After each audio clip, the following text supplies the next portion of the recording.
sleep, mate, fight, duh. Frozen like a deer in the headlights. But wake up, snap out, oh my dear brother mine. Don't waste another second. Human life is a gold mine, and I'm inclined to dig it. Wake up, snap out, oh my dear brother mine. Don't waste another second. Human life is a gold mine, and I'm inclined to dig it. So my heart confess what you know to be true.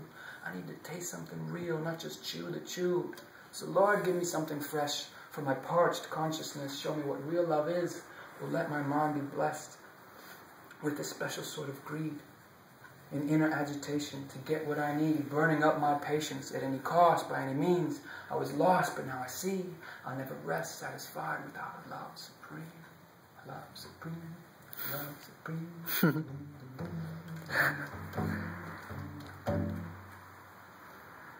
Inside of it.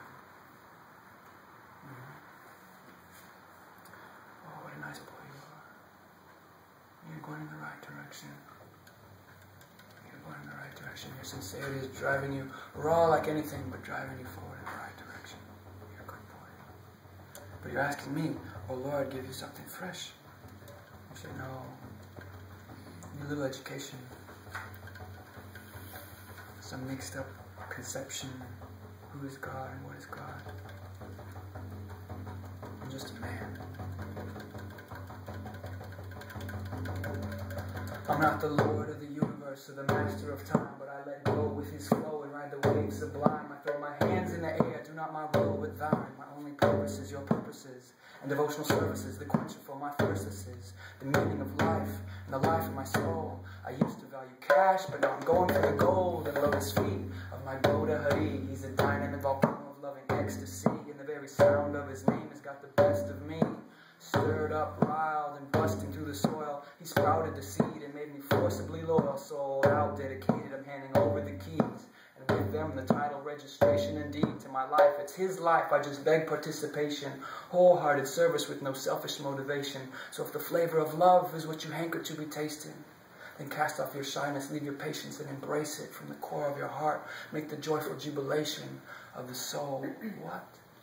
Loud, proud, and devout, and faith blazing. Bol, Hari Bol, Hari Bol, Hari Hari Bol, Hari Bol, Hari Bol, Hari Hari Bol, Hari Bol, Hari Bol, Hari Hari Bol, Hari Hari Bol, Radhe Govinda Bol, Hari Hari Bol, Radhe Govinda Bol, Hari Hari Bol, Radhe Govinda Bol, Hari Hari Bol, Radhe Govinda Bol, Hari Hari Bol, Hari Bol, Hari Bol, Hari Hari Bol, Hari Bol, Hari Bol, Hari Hari Bol.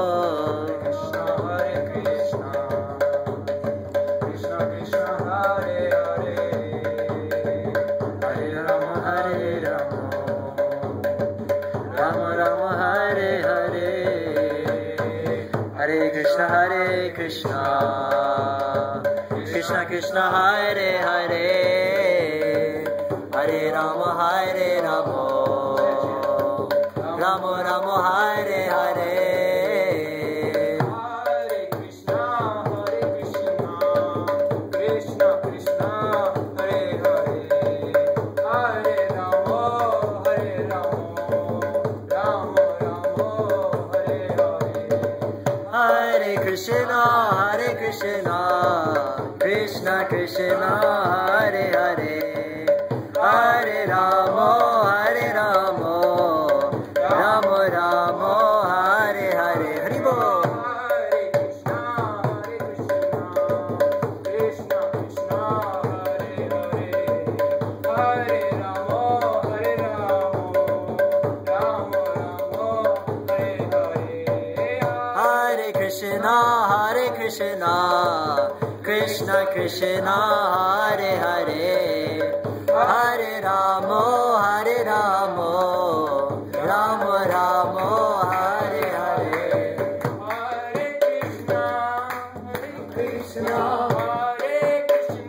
Hare Krishna, Krishna Krishna, Krishna Krishna, oh Hare Hare.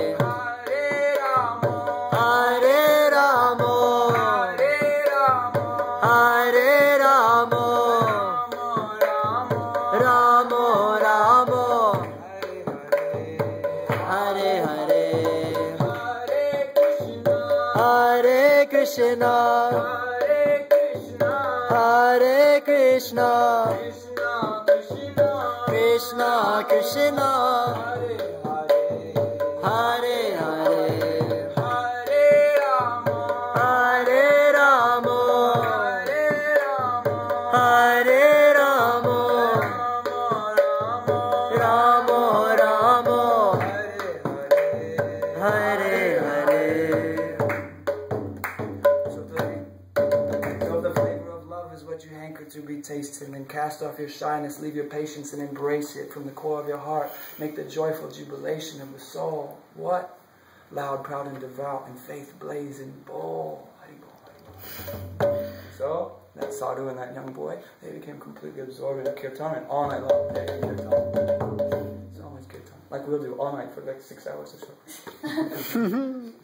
Hribo. Can you explain what chewing the chew is? I can, but later. So, all night long, they're doing kirtan. And in the morning, the sun was rising, they didn't sleep anything, just absorb. Because so rare, they say, to meet a real guru, Sadguru, so extremely rare. It means a pure lover of God. Extremely rare. There are many people that have some mystical power, or they have some charisma, or they have some great knowledge, or they have something. They've made some strides in their spiritual life. And so we look up to them and they shine like, wow. But actually they're not perfect. Actually they still have selfishness and some anchors down. They still have a long way to go. But from us, like you might look up to your big brother when you're a little kid and think, wow, he's so cool. When I get big, I'm going to be like that. You just think he's like infallible. Of course he's fallible. He's getting in trouble. He's getting kicked out of school for smoking cigarettes in the bathroom. He's fallible.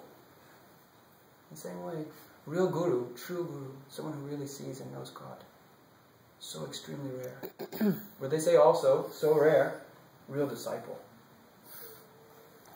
Even, it said sometimes, even more rare than real guru is real disciple. But here we have real guru. This sadhu, he was really true.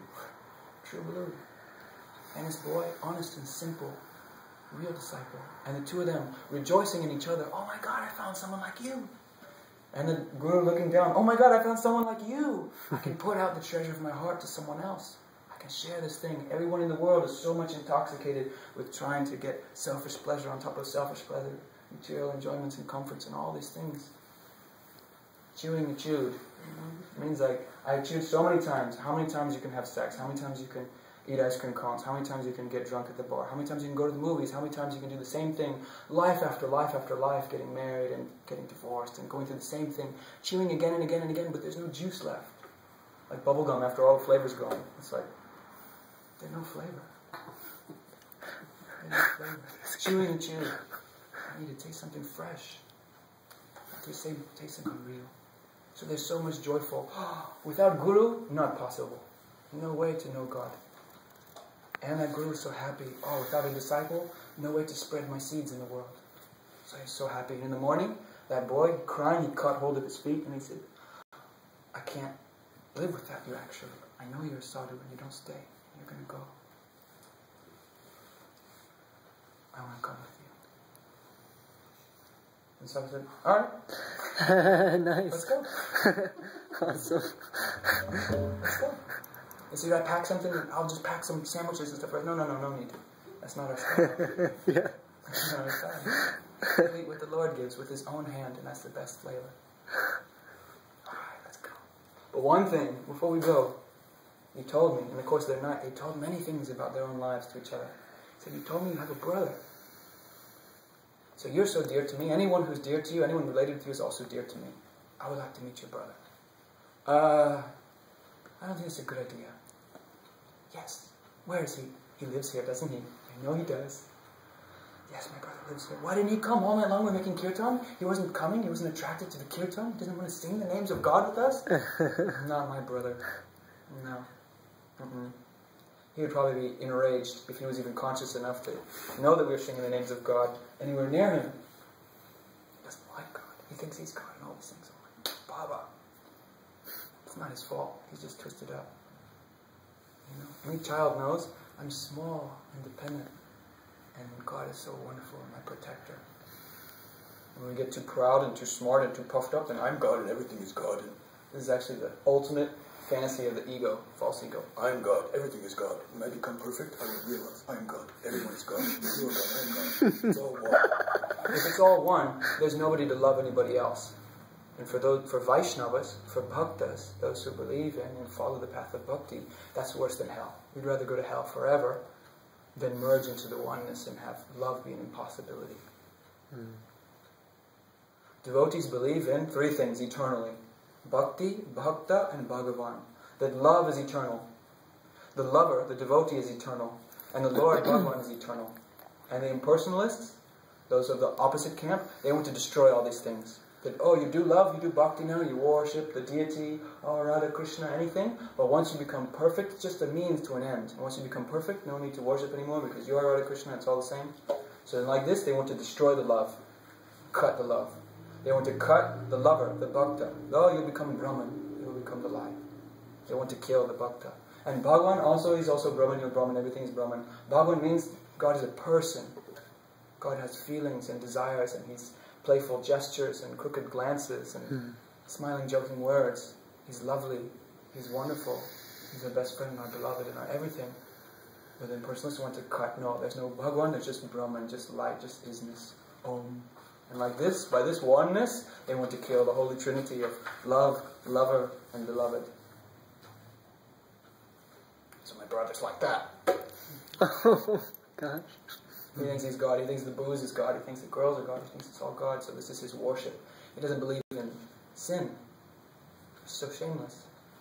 People who have that philosophy that everything is God, this is actually a roundabout excuse for them to do anything they want. There's no real wrong and right, because it's all God, I'm just doing it to myself. So I can steal, I can booze, I can, defile young, innocent girls, I can do anything I want, because it's all God. This is the worst, worst, worst type of wretched mentality. Anything's all God. I met one guru one time, before I met my Gurudev. And there was like a retreat, and we went to this retreat, and at the end, he said, okay, now tonight, there's like a tantric ordeal on the last night. He did everyone